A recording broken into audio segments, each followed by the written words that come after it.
Hello, good morning students. Yesterday we were discussing about the sexual reproduction in human beings. So there are three phases of the sexual reproduction. First is gametogenesis, second fertilization, third is embryogenesis.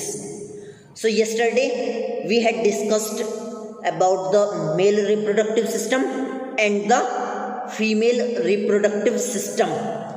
In male, sperms, male gametes are formed, and in female body, ovum or egg, female gametes are formed. Next step is the fertilization. During fertilization, male gamete fuse with the female gamete. So today we are discussing from the page number 111, second last paragraph. As a result of the fusion of the nuclei of the sperm and the egg, a zygote fertilized egg is formed. यहाँ पे एक number का question है, which is the fertilized egg. तो इसके लिए term आता है zygote. That means fertilized egg क्या है? Zygote. When male gamete fuse with the female gamete, the fertilized egg is called zygote. The zygote is the beginning of a new individual. कोई भी individual है हम आप लोग, तो हमारी स्टार्टिंग किससे होती है? zygote से. The zygote is the beginning of a new individual. The new individual inherits some characteristics from the mother through an egg and some from the father through a sperm. यानी कि जो हमारे जितने भी हेरिडिटरी कैरेक्टर हैं, जितने भी genetic characters हैं, वो स्पर्म के थ्रू तो फादर से आते हैं और एग के थ्रू मदर से आते हैं. This is why brothers and sisters may have some common characteristics which resemble the characteristics of their parents. ये रीजन है जितने भी सिबलिंग्स होते हैं उनके कैरेक्टर्स कॉमन होते हैं, क्योंकि उनके पेरेंट्स क्या है? कॉमन है. जब पेरेंट्स कॉमन है तो कैरेक्टर्स भी कॉमन है. जो सिबलिंग्स होते हैं, सिबलिंग्स के बीच में जो कैरेक्टर्स हैं वो कॉमन होते हैं.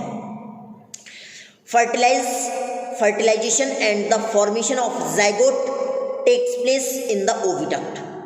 Fertilization और zygote कहाँ बनता है? ओविडक्ट में. It's also called the fallopian tube. From the oviduct, the zygote travels to the uterus. Oviduct से zygote कहाँ आता है? यूट्रस में. यूट्रस में इम्प्लांट होता है. Where further development of the zygote takes place. जहाँ पर आगे zygote का डेवलपमेंट होता है. Next page number 112. Development of an embryo. जब फर्टिलाइज एग zygote किस में इम्प्लांट हो गए? यूट्रस में. The zygote marks the beginning of a new individual. यानी कि zygote है वो किसी भी इंडिविजुअल की क्या स्टार्टिंग है. The zygote moves down to the uterus. zygote नीचे यूट्रस की तरफ मूव करता है repeatedly to form a ball of cells called the embryo. यानी कि उसकी सेल्स, zygote की सेल्स डिवाइड करती है, कंटिन्यूसली रिपीटेडली डिवाइड करती है, क्या बनाता है? Embryo. Multicellular. Embryo is the multicellular structure. The development of the embryo takes place in the mother's uterine wall.